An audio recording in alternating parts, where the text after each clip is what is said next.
I'm a libertarian. What I'm getting is, Did you vote for Joe Jorgensen or Trump? Who? Joe Jorgensen. That was the perfect answer. Thank you. That's always a perfect answer, and welcome to the Libertarian Podcast Review. This is episode 15. I'm Tyler Yonke. Thank you for coming aboard. What do we do here? We review podcasts. We let you know about those autistic Liberty stars that you just maybe didn't know you needed to have in your life. Today, we're going to introduce you to a plethora of them. It's a big word, I know, for everybody out there, but we're mostly autistic. We can understand it. We can go through this. We can make it work. And I'm going to give you a bunch of these, and there's a reason why I got to talk about several of them today. It is because there's infighting in the LP, and there's these shit posters online, and if you don't follow them, and you don't follow them completely, you're going to be lost. And I don't want you to be lost out there. I love these guys. I follow them on Twitter, but you've also got to follow them on their podcasts, because there's so much little, they're like the 4chan of the liberty movement, words and descriptions and little phrases and things going on here. If you're not following along, you're lost. And then you're just wondering, who are these tools? Well, I love these guys, so all of them, and we're going to talk about that. And so what do I like to do? I like to formulate what's going on in the world and kind of bring it into a movie context. So I'm a child of the 80s. I was born in the 70s. I'm actually 50 years old. I recently just had a nasty wreck. I'm coming back from that, so we've had a bit of a hiatus here. If you listen to our last podcast, Josh Smith, maybe just take a step back here and say a little quick thing about that. Nasty bike wreck, broke my neck, my back, some ribs issues, some kidney. It's been a mess, but I'm coming back great. It sounds worse on paper than it probably really is. But I must say, there's amazing little parts of our community. Josh Smith doesn't really know me. I did a podcast review. We've kind of connected and follow each other on Twitter. And he posted such a nice thing out there about giving me a follow and hoping I'm healing up well. I love this. Him, Pete Quinones, Clint, Jose, they have all been just amazing people when I've reached out to them to do a podcast. I'm nobody, and the willingness to come on and to, and I say the same about what Dave has done for, lesser people, and the guys I'm talking about today, all of them as well. So let's dig right into it. So I love to see movies, and kind of equate them. Now I'm a bit older than maybe a lot of you, but I think we can equate some of these, things that are happening and put them in the concept of a movie, perhaps, and it helps us understand things a little bit. Look, for instance, Clint Russell of Liberty Lockdown and Reed Coverdale of Naturalist Capitalists, they've been out cruising the country. Everyone's wondering what's going on. What movie is that? Obviously, everyone goes right to Brokeback Mountain. Is it? I don't know. Maybe it's more Thelma and Louise, maybe Benny and June. Maybe Thelma and Louise is the one with the car wreck. So, you have some context there. And those guys, maybe that's what they're doing traveling the country. I did put it out there. I'm a family law attorney. So Clint or Reed, if there's a paternity suit going on, let me know. I can definitely help you on that. Okay. So who are we going to talk about today? We're going to talk about Tower Gang, Tower Power Hour. It's Jose Galison, the Toad, Toad Archist, Fat Dave Smith, who, by the way, killed it over the weekend. Clint Russell, Nick Ashley, these guys are all in there. There's Slurpgang, there's Ace, Archist, Cotton. I'm not sure of everyone. Some of these guys are not as great because they don't have their putting out everything so I can find out everything online. Part of that is Slurpgang, as an example. They're only audio. Then there's Drew Hancock. He's in one kind of a solo one. He does more of a vlog. We'll talk about him. He's his own man. He's 21 now, but he's an important part to have of this whole thing. Then there's some kind of your honorable mentions, which I'm not going to go too deep into today, but I think you should check them out as well. Timeline Earth, Carr, Bird, and Aaron. They're quite cerebral, funny, maybe not as dirty as some of these other guys. There's Not a Podcast, as they count themselves, the Wigger version of The View. But it's hard to find their podcast. It took me a while to actually find it, and I believe it's just only audio only as well. I kind of prefer some of these that have some video stuff, at least for reviewing and going through in there.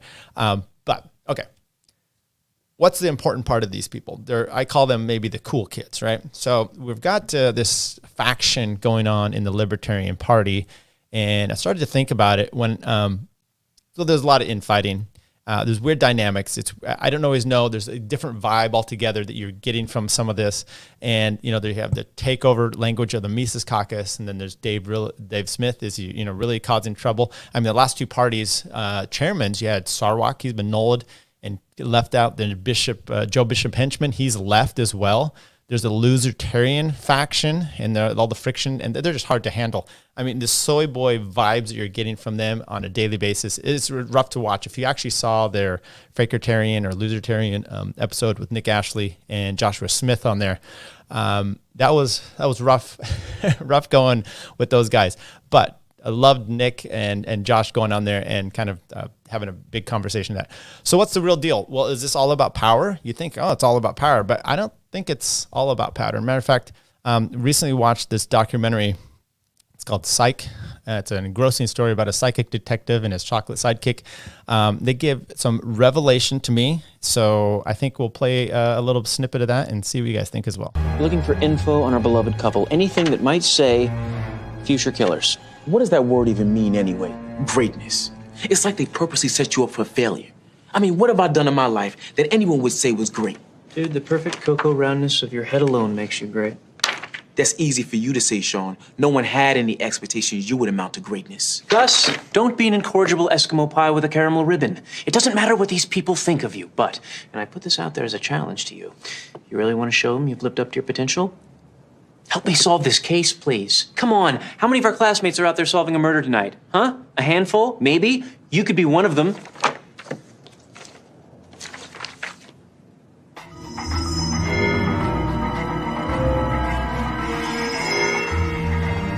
Ducky. What? Dude, we've been looking in the wrong John Hughes movie. This isn't Breakfast Club, or Curly Sue, or Mr. Mom, and it certainly isn't Flubber. Why are you hating on Flubber? I would never hate on Flubber. I'm not following. What do all the best John Hughes movies have in common? A love triangle. There's always a ducky. Do you recognize that guy? Vaguely. I don't know his name, though. Check the grad pics. He didn't show up. 17 no-shows, he's one of them. The question is, which one? Ducky, where are you? Is this the same guy? Good work, Gus. This is good. I think I just figured something out. I gotta make a quick stop. Are we back in business, partner? Milo and Otis. I get to be Otis? That's a given. Wow. So thank you for sticking around with that. So what's the point of this? Well, you've got a love triangle in the LP party. So I'm suddenly going, oh, John Hughes. That's right. John Hughes is going to solve this problem for us. So we've got an issue here. And I just as Psych finally figured out there with a murdering of someone here, you've got a love triangle. And that's what we have here in the Libertarian Party. But which John Hughes film it is, I think it is Pretty in Pink. So let's assign the players here. Well, you've got Pretty in Pink, you have Molly Ringwald. She is the Libertarian Party, okay? She's Andy Walsh in the movie, and for just our purposes, we'll just call her Molly, okay? She's the redhead. She's kind of a poor family. She's got this best friend, Ducky, okay? Ducky, John Cryer, but come on, we'll just call him Ducky. He's always Ducky to us. Ducky is the establishment, okay? This is the Sarwalks. It's the Libertarians. It's Reed Coverdale. No, Reed Coverdale, I've got notes here. Reed Coverdale supposedly has had sex with Clint, so we are removing him from this group. I'm sorry. You guys are wonderful online, so I just like to poke on you as well. So Reed's not part of that, but you've got all this establishment. Anyone that's kind of not in the Mises Caucus or that's really pulling some of the Reason Gang even, right? They're all the Duckies, okay? So we'll have them. Then there's Blaine. That's Andrew McCarthy, and Blaine is clearly Dave Smith, okay? He's good looking. He has money. He's the coolest kid on the block. He's hung. I mean, he hangs with who you would want to hang with. So it's definitely Blaine, Dave Smith, and Dave Smith's friends are probably who we're going to talk about here as well. So here's the scenario. Ducky, that's the establishment. I mean, the Libertarians and all the establishment there. They've been by Molly's side for a long time. They've been in the LP party, okay? Since she was young and before she even started dating, Ducky was there. Ducky was safe. Molly's dad, he wouldn't think twice if he walked into the room and saw his daughter changing her clothes with Ducky there, okay? He's not going to ever do it. He's not going to bang your daughter, all right? Not because he wouldn't want to, but because she wouldn't want to, okay? But Blaine is good looking. He's popular. He drives a nice car. He knows what Molly wants, and Molly wants him, okay? And Ducky really can't be happy for the success that Molly will have by dating this guy. Why? Because he's a bitch nerd and his attention needs to be filled by her. Now, look, if he were to glom on and maybe be friends with his friends and Blaine's, he'd be able to go right in and have some success and probably have a good life. But no, he's not going to have that. He hasn't accomplished anything on his own, nothing. And so when Andy, the LP, starts being interested in Blaine, Dave Smith, well, Ducky has threatened to abandon this relationship altogether. And I think we have the clip here. Remember who the parties are and remember what they're saying in this. Ducky, I'm really sorry. What is this, you're gonna go out with this guy? I mean, is this, like a date or? Yeah. I mean, you'll like him. He's not like the other guys. Seriously. No, what? Man, you really pissed me off, because they shit all over everybody, including you. I can't believe you'd be this stupid. Who's shitting on me? I'm not gonna let anybody shit on me. He's gonna use your ass and throw you away. God, I would have died for you. So what am I supposed to do? He asked me out and I like him. If I hate him because he's got money, just listen to me. If I hate him because he's got money, that's the exact same thing as them hating us because we don't. Do you understand? You can't do this and respect yourself. You can't. Well, I'll make that decision, all right? Sure, you can do what you want. You're talking like that just because I'm going out with Blaine. Blaine? His name is Blaine? Oh, that's a major appliance. That's not a name. Because I'm going out with Blaine doesn't mean I can't be friends with you. I mean, it doesn't change the way I feel about you. Oh, that's very nice. I'm glad. Here's the point, Annie. I'm not particularly concerned with whether or not you like me. Because I live to like you, and I can't like you anymore. So when you get your heart splattered all over hell and you're feeling really low and dirty, don't look to me to help pump you back up, because maybe for the first time in your life I won't be there. Can't believe you're actually saying this. Well, I guess that's just tough shit. And out walks Joe Bishop Henchman and Nick Strawbach. There they go. Hey, you can't be able to. So what's interesting too, if you look up and this Pretty in Pink, by the way, it's fabulous soundtrack, by the way. If you look up and about their the ending, it was supposed to. This is the alternative ending, the one that we all know if you've ever watched the movie, which basically is Blaine and Molly Ringwald. They get together at the end and they at the dance, and it's all good and fine. But the first ending was going to be that she gets together with John Cryer, with the Ducky, and the audience, when they did testing on it, they booed it. This is horrible, and I could see why. They and by the way, what was interesting is John Cryer's comments were like, "Hey, this is kind of weird because it doesn't make sense. Do you think this is the Cinderella story? She gets to end up with the guy, the other one, but in the end, she actually ends up. The Cinderella story would be she ends up with the guy she wants, not the underdog story. What's funny is she had made a comment that it was based on her best friend who was gay. Okay, so we've got a good connection there with some of this, and who had an extremely non-romantic relationship with. John Cryer said he was shocked at this, but we all see how this is going to play out, right? The girl wants to be with the popular guy, and that's just the way it is. So what do we have here? Well, we have Blaine's friends. Those are the cool kids. They're the ones who want to hang out in school. You wanted to hang out with them in school on the weekends. They're friends of Dave. They're the Mises Caucus. They're Heist. They're Angela McArdle. They're the Tower Power people. They're the Slurpgang. And because Blaine is fun and happy and cool to be with, that's where everyone wants to be. Look, when you're kinged by Blaine and you're with the in crowd, the followers line up pretty quickly, and what's worse is you don't have to hang or follow with those losers over there. But you need to kind of follow along with what these cool kids are doing. It's because they're having Twitter beefs. You don't know what's going on, so that's why we're bringing this to you here today. Long intro to actually do some of the review of these things. It's insane trying to keep up if you're not at least following some of these podcasts. So while Dave Blaine is the leader of the cool kids, they do have a cool uncle. He's maybe a better Uncle Rico. It's Josh Smith. Right? Josh Smith is the one. He's getting you beer. He's getting you weed. He's having you come over to his house on the weekends and party while he's taking off. He's the good, fun uncle, okay? And he's with the cool kids, and he's with Blaine. And therefore, we need to know what the F is going on. That's why I'm going to introduce you to some of these important podcasts. So like I said, Josh Smith, he's a good place to start. He's had almost every one of these people on. And the last episode we went over on the couch streams with Josh Smith, check back on that for some clips and commentary, or maybe he's like the Kiefer. If we stay on the movie thing here, maybe he's like the Kiefer Sutherland in Lost Boys, and these are all his Lost Boys. So let's go start right off with them. First of all, Power Hour. These guys, the Tower Gang, and we talked to Jose Galison about that, where they started off on Twitter, kind of doing what they call towering people with their comments and their letters, spelling things out. They did great work on that. Your main ones are your Nick Ashley, Toadarchist, Jose Galison, Fat Dave Smith, Clint's in there. I mean, I can't keep up with everybody who's coming and going, but we are going to at least try to play you some of their clips here. So it's pretty raucous. So if you don't like the F-bombs and you don't like some of this stuff, you might want to peace out for a while. But other than that, let's get right into it. And is Dave Smith, that's who they had on the show. Let's go for it. We're live. Ladies and gentlemen, welcome to a very special episode of Tower Power Hour. We have myself, Clint from Liberty Lockdown. We've got Nick. We've got Toad. We've got Jose. And tonight, a very special guest.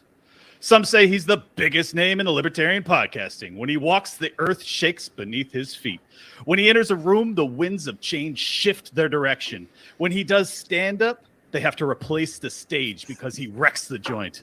He beat Archie in a sumo wrestling competition. The man who is undefeated in the political debate scene and at the buffet line. He is Fat Comic Dave Smith. What's up, guys? What's up? Thank you so much for being on our show, Fat Dave. It's an honor to meet you finally. Man. Amazing. You're one of my favorite Twitter accounts. Thanks so much for taking the time out of your busy schedule to do this for us, brother. Dude, I always look down on you peons and try to, make your days just a little bit better by gracing you with my big ass presence. It's a you're real honor truly to a have giant, you. sir. It's a real honor Giant to have you Liberty here. Key. But A real heavyweight. Before we get started, I think we should have another guest, because this show just isn't big enough, even with Fat Dave here. And we also have the Robin to Robbie's Batman, the man who interrupts the genius that is the fire, the reincarnation of Ron Paul, but upgraded with Tourette syndrome. He is Comic Dave Smith. Oh shit! This whole thing would have been better if you just promoted it this way and it was just Fat Dave. And I wasn't here, and just leave the audience fucking like, oh, seriously, man? What's up, everybody? It's good to be here with my my favorite group of retarditarians. Rothtards. That's not bad. Let me. And Dave comes right in swinging with mocking his own people, which that's why we love him, right? He's the one and only. Okay, so I think we're just going to play some clips here. We're going to go through some of the things. I mean, I could just sit here and watch this over and over. This was a great 2-hour episode. Dave Smith comes on the Tower Power Hour. He then goes on Jose's, and they do a breakdown. I'm not going to go into that one, though. A breakdown of Murray Rothbard's Anatomy of the State. It was well done. I appreciated watching both of those. So I really love the work that they're doing here for us all. It was really interesting, though, to see Dave come on. He's a funny guy and good stuff. So let's try this one here. Bone to pick with Jose. Let's focus on Jose a little bit here, because he hasn't spoken a lick. Oh yeah, fucking Jose said, because you said, motherfucker, I'm coming on your podcast. Don't take anything serious. Don't take anything I say seriously. First off, well, go ahead. Oh, damn it. That is a great way to disarm me. That's what I fucking love. I really like that about Jose. I've watched a couple of your shows where you're like, look, I'm a fucking retard, but this is what's going on. And you're like, oh, I can't even be angry at you. No, because you fucking said, here, I'm just airing out all my beefs on this fucking dumb show. Because you said, I saw a thing that you did where you said that I didn't fucking really address the arguments that fucking Matt and Vin made. You said it on here. It's a shame. It was on this show. It was a shame that I just took personal shots at them and didn't address their actual arguments. Shit, I was high when I fuck said yourself, that. dude. What were their actual arguments? No. I was No, Jose. No. Don't no me. No, you. No, you. You tell me right now, what was the actual argument that I didn't address? Well, it depends if we're talking Maddie or we're talking Cyprian. Because Cyprian came at you wrong. Both. Cyprian's bullshit. Both of them. No, both of them. Listen. Okay. Run this through the Stefan Molyneux fucking test, okay? What was not an argument? Not an assertion, not the Libertarian Party will be evil because the outsider party is always evil, like the commies or the this. And I know, listen, I heard, I haven't seen it, but I heard Cyprian like wave the white flag and made an apology video or whatever. But what are the arguments that I didn't address? Just give me the argument. Dave, prove that you're not a predator. Prove that you're not a predator. So good stuff there. Now, one thing I will say, so something that's happened recently, and this kind of goes with this whole mindset, what we're talking about here, with people in the Libertarian Party are getting so worked up over a new breed kind of coming in. A bunch of young people, super smart ones too, by the way. You just heard them mention Matt and then Cyprian, okay? The artist formerly known as Vin Armani. Why is no one talking about this name change? It seems odd to me, and they actually finally get into it. I don't know why it's taken someone so long to kind of actually talk about this, but to me it was odd from the start, and let's at least go for it. Say in effect, but he's smart enough to know the word choices he's making and that those aren't the improper ones. I want to be extremely clear. I'm not at all, and he did apologize later. I think Cyprian was wrong. He shouldn't have fucking came at you like that. I said that from the beginning. do we have to seriously call a grown man Cyprian? Please. Vin I just can't. I'm the narcissist. I mean, the second fake name. Yes, it's fucking retarded. I will totally. I was actually, when I was talking that, I was talking to Maddie, and I was speaking in reference to him. I think Vin. It's actually really good that he did apologize. It was a very good apology. I didn't see it, so yeah, I'll agree. By the way, I don't have anything against him. Yeah. So to fucking Vin, I won't call you Cypherius or whatever your name is. But I will to Vin. I will say no hard feelings between me. I heard you apologize. I haven't seen it, but I don't care. I honestly, water under the bridge. I wish you and your like. As far as I know, he's a fucking father and a husband and a family guy. I respect that shit way more than any of this political shit. I wish him and his family the best of fucking luck. I don't care, but the idea that, like, look, this is the thing, right? Like, I felt like those guys had no arguments, at least in the show with Clint that I saw. I heard nothing, and I felt like I addressed, like, I felt like I told you exactly how to view those guys so that you could see through all their bullshit. And then Pete was like, well, let me play devil's advocate and throw everything at you. And I addressed every single thing that he fucking threw at me. And so then when you were like, I'm not actually mad, but I'm just saying, like, when you were like, well, you didn't address the argument. I'm like, well, what argument? What argument did I not address? What would you like to hear Dave I don't even address? remember. First off, I don't remember what the fuck I said. I said, to be honest, I forget day to day. I was high when I said that. But fucking in relation to Maddie, I do think, and I actually did say a lot of what you just said there. I actually told him he was way too fucking woo-woo, him and fucking Vin both. They talk in these airy-fairy, retarded fucking ways that, like, it's like, if you could just, like, if you watch my episode with Maddie, he was actually much more down to earth. He was very, like, talk like a normal person. I even pointed this out to him that, like, that's not a constructive way to go. But I did say that Maddie was being kind of conciliatory. So I did get the vibe that you were kind of coming at Maddie a little bit, but I think it's because he kind of got lumped in with Vin. And I think Maddie was actually trying to be conciliatory to his best No, because ability. he's as much a piece of shit as Vin, just more of a fucking coward. Just more of a coward. Listen, I'm not in here. I am not trying to fucking pick a fight with Jason Stapleton's assistant. I think he does a great job at assisting. Big words coming Jason from Robbie the Stapleton. Fire Bernstein's assistant. Jeez.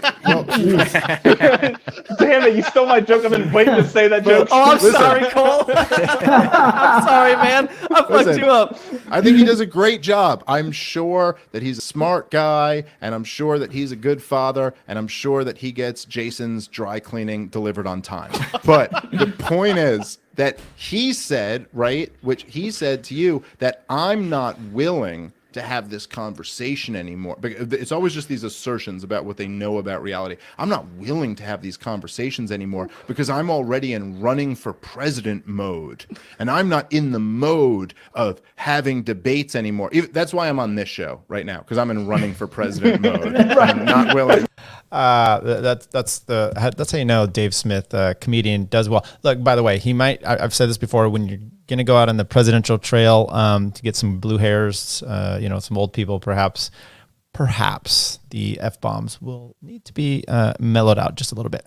This to take look. Dave was on there the last time. They have 19 episodes, 20 episodes or so. So I thought we'd just play most of that stuff from Dave, and then let's go. There's a few little things here that they had with. Top Lobster. I don't fucking know, dude. I'll go to jail or something and look who we have here now. What's up? Oh, man. Dude, 3 black people on the show? This is breaking new ground. Two black people, 1 wigger. He's on mute. Your mic That's is all right. muted, brother. You're muted. You better not You're be muted. calling me the wigger. There's a black motherfucker in here. Yo, Clint, what's up, bro? How you doing? What's up, guys? Top Lobster in the building. Hell Yeah, yeah. man. yeah. Brother.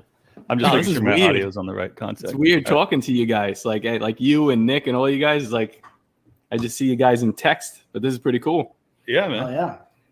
Well, I'm getting dragged again by Stacy, so I decided to hop on and defend myself. Can you explain in Are short you what the fuck serious? is going on, dude? Because I saw that, and that's you saw that I had him muted. It's nothing personal. I just didn't want the drama. Dude, I was trying to. Let me I was explain trying to the avoid listeners. talking about this, but- I sent the screenshot because they were like, "Oh, did Stacy get suspended or did Stacy block me or whatever?" It turned out she had deactivated her account. So I went to her account, Yeah. and it shows, this account does not exist or whatever, the little thing at the bottom. And I Right. sent a screenshot of that to the group chat, like, "Oh, she deactivated." And Clint goes, "Oh, Nick with the mute." I was like, "How did you know I muted her?" Yeah, And it says it right fucking there. You I'm said like, Because I can evidence, read. man. I'm like, I am fucking retarded. Holy shit. Like, you thought I was like a psychic or something. No, but I thought it might have been this one little telltale thing, like there's something missing from the page. I had no idea, but it's like in plain text right there. You have muted. Like, you fucking idiot. Okay, so I'm going to let you all find out what that little beef was about. Clint's had someone, I think it's Stacy for Truth.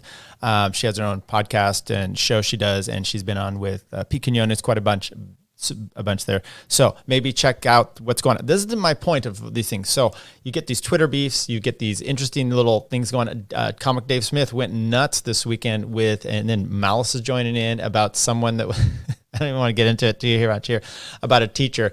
So a public school teacher asking for money because, she didn't show up to school last year, doesn't want to go anymore. And now she needs to get more. Anyway, I thought that was pretty interesting. So check out the Tower Gang. By the way, the one with Dave Smith is great. We'll get into some of this stuff a little later about kind of their process, their production value, whatnot. But the point really is here, if you just want to see some guys that post and shit on people on Twitter, then get together and talk about it and go there.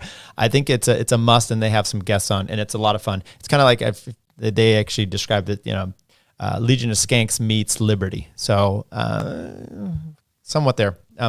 Their comedy isn't quite up to Louis J. Gomez and Jay Okerson and Dave Smith, but it's funny nevertheless, and you should, regardless, tune in either way. Okay, let's talk about the Slurpgang. So Slurpgang, that's done with, if you know who Ace Archist is, and they've got a pretty good website. They're not, I'm trying to remember if I found them on YouTube or not, but they're audio only, so it's a little bit rough on that side go. But I think that they have, and I'm just going to play their intros here. That's similar. They have like 3 or 4 guys. Different ones come on as a guest. It's the audio only, I said, which I kind of, some of the stuff I prefer kind of watching the video of it. But they have, to me, it starts out with the best intro. And I'm going to play a few of them here. And let's start with episode 8 with Tommy Simons. The podcast to which you are about to listen is an alcohol-infused and mushroom-laced hell ride through the minds of some of the greatest intellectuals living today. If you do not wish to be red-pilled, blue-pilled, black-pilled, white-pilled, Chinese-pilled, Jew-pilled, Twitter argument-pilled, or fabric-pilled, please turn away now. Also, if you are gay and do not wish to become more gay, or alternatively you are not gay and do not wish to become gay at all, please continue at your own risk. You have been warned. I am gay. I am disabled. I am a woman. You can reduce a problem by 1 if you just simply kill yourself on the spot. Because maybe there's a part of you that thinks, well, maybe I'm just a libertarian shitposter or something.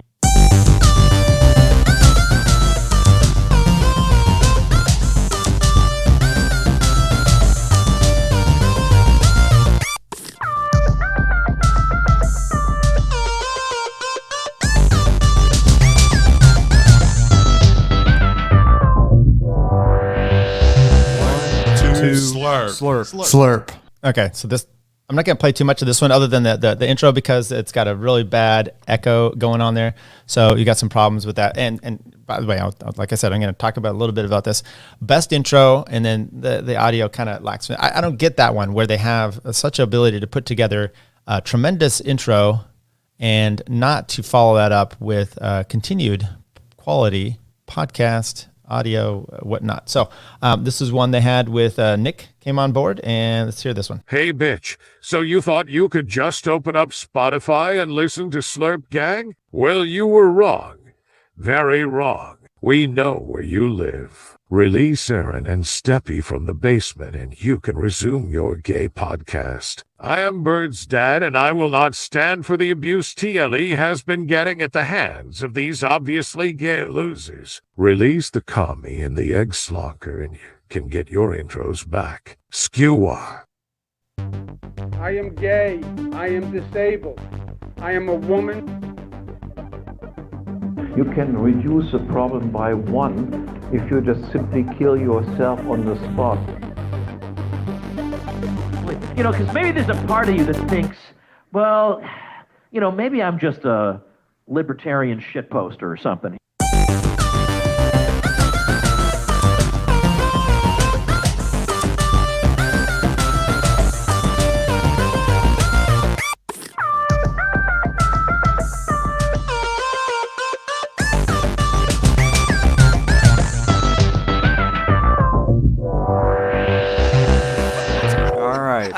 I knew you were going to say that. I just knew it.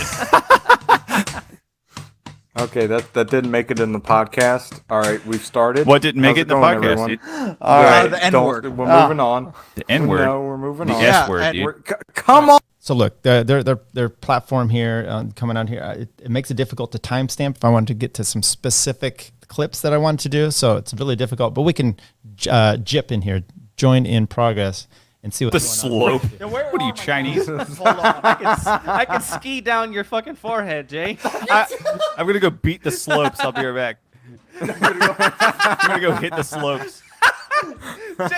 All right, they might be talking about noses. Okay, let's go to another one. The last one I'm going to show here of the Slurpgang. And look, am I really giving you a context of this is what I want to listen to? Well, maybe, but I'll say this. Asarchist, he's one of those guys that he's young. A lot of these guys are super smart, and he gets into Twitter beefs all the time with people in a more cerebral way than some of the other ones with the shit posting. And he'll just have arguments about anarchy, property rights, the whole bit, and he does a fabulous job. You should check him out. He just recently was on Josh Smith's episode, and then he does a debate on Lions of Liberty against Palumbo. What's his first name? Brad Palumbo. So I'm going to play this intro, and then we're going to, and by the way, I love the intro, except for I wish they would, as soon as you hear Tom Woods take his little part and then there's a pause in the music and it hits, that's when I think that they should come in with their intro, have a good intro coming out of there, the speaking part, but instead they just probably cut this part and put it right into the video, and so, little production, people. Come on. Okay, it's my first intro.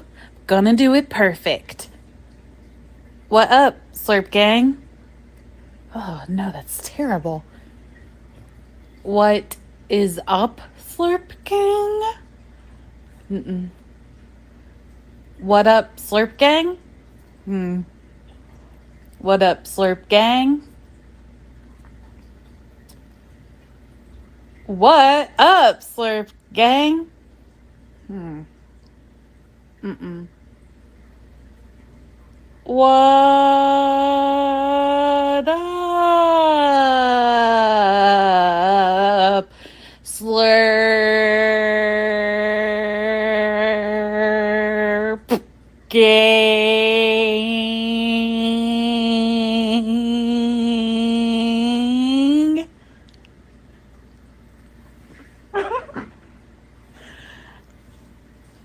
What up, Slurpgang? I am gay. I am disabled. I am a woman. You can reduce the problem by one if you just simply kill yourself on the spot. You know, because maybe there's a part of you that thinks, well, you know, maybe I'm just a libertarian shitposter or something.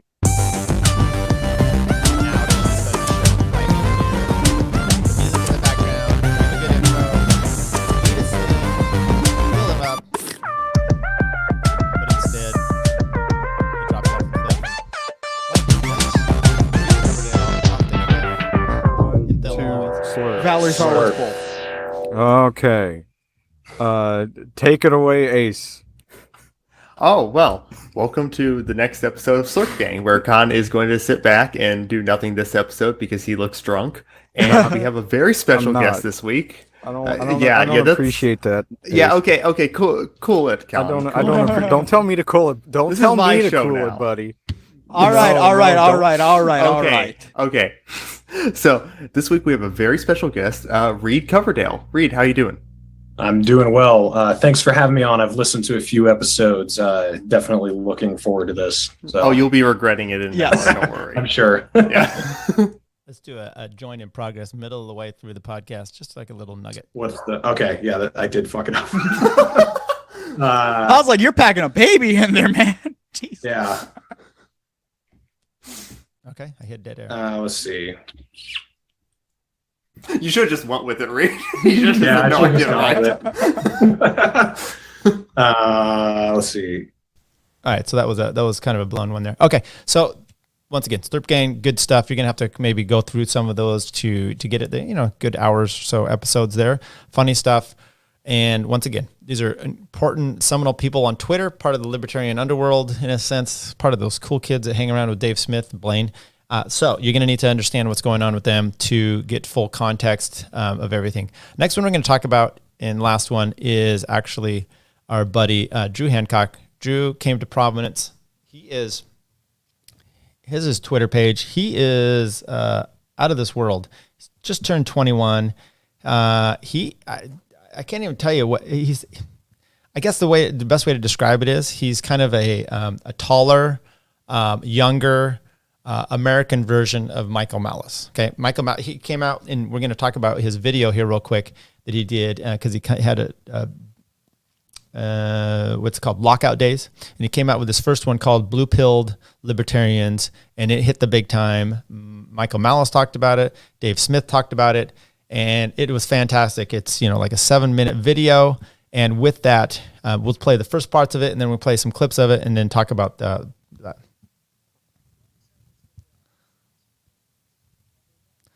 I'm going to make sure that I have actually shared the audio part of this, so we'll start this over and make sure that we can actually all hear it, because if not, it's going to be a problem. Okay, once again. I don't hate the type of libertarians that I am describing in this video. There may be blue-pilled libertarians that I dislike, but I don't dislike them because they're blue-pilled. To give 2 examples, John Stossel, absolute hero of mine, watched his show a lot. He was very important in my thinking and development. And then Justin Amash, another one. Say what you will about him, I think he has a lot of faults. He's still one of the best congressmen probably ever. Number 2, I need to define what red pill and blue pill mean in this context. So I'm not talking about the Matrix, and I'm not talking about pickup artist bullshit. I am talking about the red pill and the blue pill in the political sense. Red pilling is the concept that what is presented as truth by the corporate press is in fact a carefully constructed narrative designed to keep some very unpleasant people in power. Okay, we're going to skip around through there because I actually want you to watch these videos on your own. If you don't know, Drew Hancock, you can search him out on YouTube. You can, also Odyssey. I think he works for Odyssey as well, library. So I would definitely say go check him out on any of those stuff there. And he's kind of ventured into a little bit different section now where he puts these cool videos together, 7-8 minutes, and he's been doing a little bit more vlogging. But he's an important person as well in this whole underworld.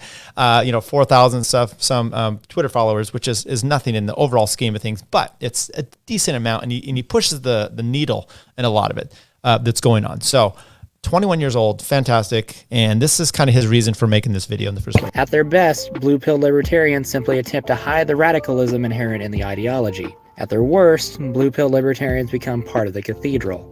This is the tweet that inspired this video. Let me say that I'm not a Trump supporter, and I don't care that this is an anti-Trump tweet.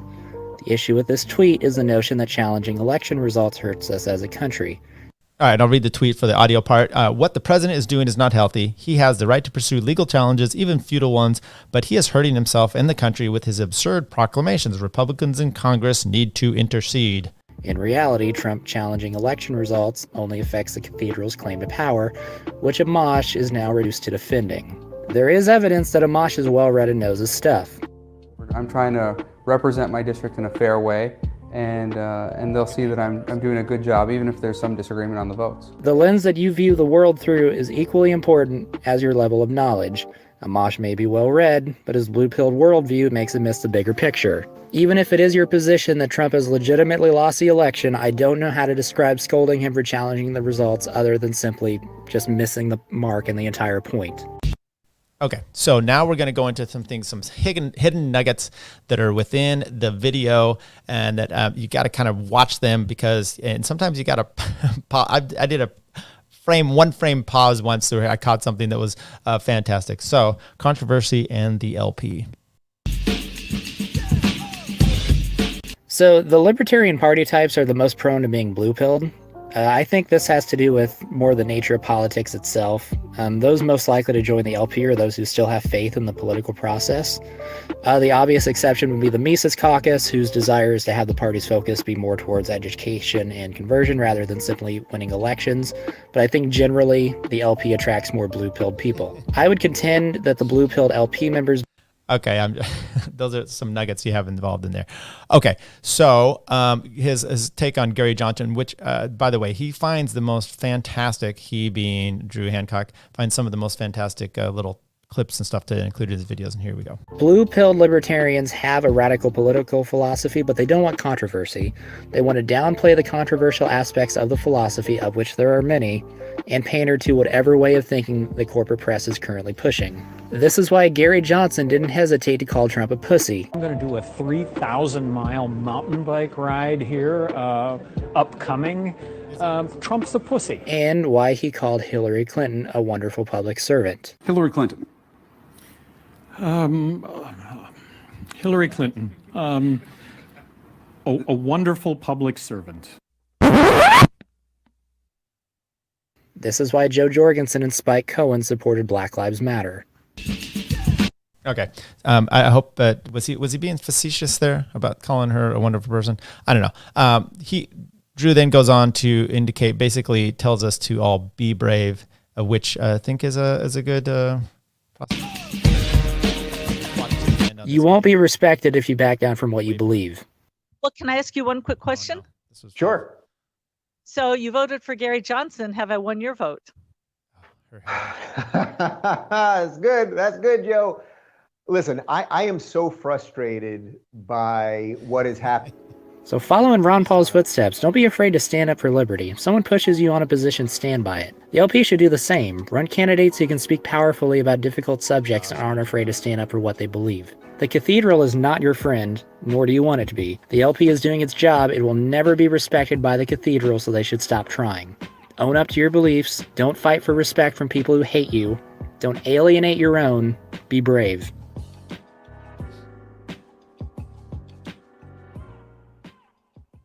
Wait for it. Wait for it. If you had Dick Cheney and he ran only on the platform of legalize all the drugs and end the racist war on drugs across the country, I would vote for him at convention. All right. Was that too loud in the ear holes for that? Okay. So Drew Hancock, wonderful. He also did one last thing here on vaccine passports. I think we'll try to see that one as well. He talks, this is kind of his new structure that he's doing, a little bit more from, the heart. And he's talking a little bit more than expounding on his Twitter comments and tweets and going on there than just basically having the cool little videos he does. However, this vaccine passport thing, the New York requiring businesses to basically ask customers to show them papers, it's blatant fascism. It's Nazi shit. Like, seriously, and not just in a left-wing, like, everyone who disagrees with us is a fascist. Like, legitimate, this is fascist. And yeah, I don't think that there should be any debate on this issue. So immigration, long-time issue, been contentious for a long time. It is what it is. This is an issue, brand new issue, never arose before. Let's get it right from the start. That's basically all there is to it. And then you have these fucking just pathetic, and I talked about this a few months ago in my video on weak libertarians because the vaccine passports were a thing back then too. So back then they were upset that, we were making Holocaust comparisons with the vaccine passports. You know, yeah, because they're accurate fucking descriptions. And sorry, but I take fascistic policies pretty seriously. I know that you guys like to focus on licenses for cutting hair and cosmetology licenses and the stuff like that. But personally, whenever blatant fascism comes up, yeah, I'm going to attack it, and I'm not going to mince words whenever I attack it. All right, good stuff, Drew. We wish you the best on all that. No, look, I love the guys. So let's just go do a little recap of all the ones here, and maybe just look at some of this. So, Drew Hancock doesn't put out as many. You know, he was doing like once a week, and I think with work and growing up, being 21, life just kind of got in the way, and he's moved to Twitter. But he does little vlogs like this, which are probably easier because he can just throw up some video or some stock footage. Photos with it rather than the whole production, which is a little bit more intense. He does go on other people's podcasts, so he's out there, but he's definitely in the mix. Funny guy, good-hearted, and super smart. So his what it is. It's more of a vlog. I love that thing. Tower Power Hour obviously is these guys. Some of them have their own. I think Nick has his own show. Obviously, Jose does. Clint has his own show. And they have come together to shit on everybody. And then the fat comic Dave Smith, which is just a parody account. But the guy's pretty funny as well. I don't know. I think they said his name was Cole. Maybe we'll have to get the real thing on that one. Slurpgang, some smart guys. Ace Archist. I'm not sure who all the players are in there. Once again, it's somewhat difficult when they have, him, Cotton, and someone else. There's the Not a Podcast one, which was El Popo and some other guys. I tried hard. I finally found their one website. Timeline Earth is similar. They're just on Podbeam. I think you can find their show there. So, maybe those guys need to have a little easier time getting all those out. Let's just go through some of the headlines and the categories. The best intro, Slurpgang, definitely. I love their intro. Once again, push that a little bit different as far as the overlapping of the music and the intro, and maybe have a little bit more categorized or not scripted, but just something to say coming in there. It doesn't have to be like Clint. Clint is like, let's get ready to rumble guy. I mean, he's got it down. But Slurpgang and Josh Smith have some of the best intros. Do appreciate the production value on those. The production value for all these, I think Lockoutdays of Drew Hancock is probably the best. How about ads? You see some of those. I mean, Josh Smith definitely has them. Top Lobsters, he's doing ads for everybody now. They're coming out. Josh Smith comes out all the time. We talked about him. I don't know why because he's Uncle Rico in this situation.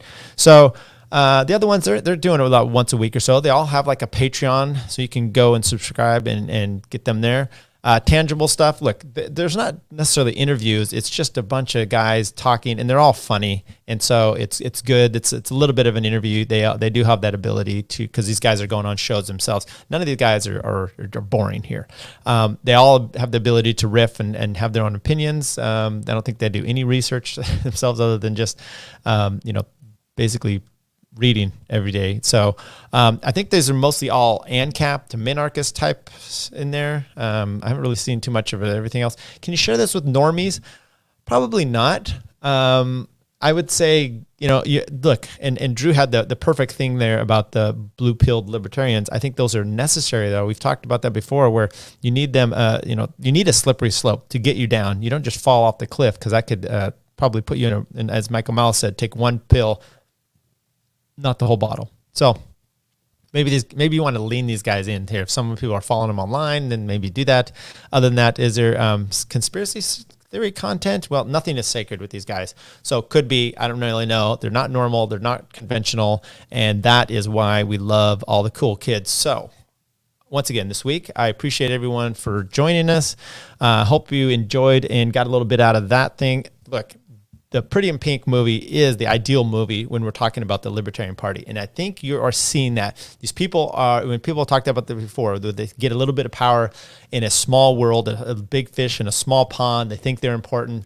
And the nerds have been able to be hanging out with the cute girl for a long time, right? But now shit's getting real. Dave Smith is coming into the party, and he's trying to make the profile go up a bit. At some point, you have to take the boot off your head, maybe put a shirt on, and be a little bit more presentable. But you can still do it with comedy. You can do it with flair. You can do it with style. And you can do it in the Libertarian Party. I'm a libertarian. What I'm getting is, Did you vote for Joe Jorgensen or Trump? Who? I'm sorry, I'm just playing that again on the outro. I probably pushed the wrong button. That's all I'm saying here. Michael Malice, is he part of this? Michael Malice is the kid. He goes to a different school. We all know where he is. He probably goes to an all-boys school, but although he's dating a supermodel right now. So, but we all know him. He's part of the in crowd. He's your cousin that comes over from a different state, and he hangs out with you, and he's fun. He doesn't go on all the shows. He doesn't slum it, as you would say, to that extent. But Michael Malice is definitely in part of that. Other than that, send me your picks for who else is in this whole thing, who you might think is Ducky. Is it Sarwak? Is it Joe Bishop Henchman? Is it the Losertarians? I don't even know if they're in this. Maybe they're in 16 Candles or Breakfast Club. Maybe they're part of those parties. I don't know, everybody. Thank you, everyone, for joining the Libertarian Podcast Review, episode 15, talking about the cool kids, Ducky, and the rest. If any of the guys that I featured on today want to come on and we'll have a show and we'll talk about it, I'd be glad to do so. Thank you.